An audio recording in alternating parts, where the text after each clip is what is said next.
చేతిలో సామాజిక అస్త్రం number one number one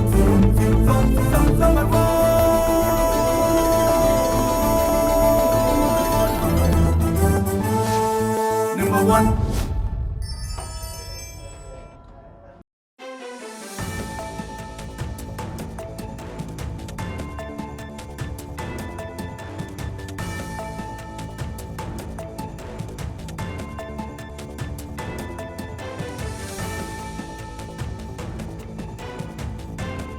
S breaking news చూస్తున్నాం. సంక్రాంతి సెలవుల నేపథ్యంలో పెద్దలు చిన్నారులు సొంత ఊళ్లకు పయనమయ్యారు. వివిధ ప్రాంతాల్లో విద్యను అభ్యసించడానికి వెళ్లిన విద్యార్థులు సంక్రాంతి పండుగకు ఇంటికి వస్తున్న నేపథ్యంలో బస్ స్టాండ్లు కిటకిటలాడుతున్నాయి. విజయవాడ బస్ స్టాండ్ ప్రయాణికులతో కిటకిటలాడుతుంది. అందరూ ఒకేసారి ఊళ్లకు పయనమవటంతో ఎక్కడికక్కడ ట్రాఫిక్ నిలిచిపోయింది.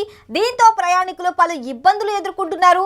సంక్రాంతిని దృష్టిలో పెట్టుకుని ఇప్పటికే ఏపీఎస్ఆర్టీసీ అన్ని ఏర్పాట్లు చేసింది. సొంత ఊళ్లకు వెళ్లే వారి కోసం ప్రత్యేక బస్సులు ఏర్పాటు చేసింది. టికెట్ల కోసం ప్రయాణికులు గంటల తరబడి క్యూ లైన్ లో నుంచి అవస్థలు పడుతున్నారు. గ్రామాల్లో సంక్రాంతి పండుగను నిర్వహించుకునేందుకు హైదరాబాద్ నుంచి వాహనాలు అధిక సంఖ్యలో వస్తున్నాయి. దీంతో టోల్ గేట్స్ వద్ద వాహనాలు బారులు తీరాయి.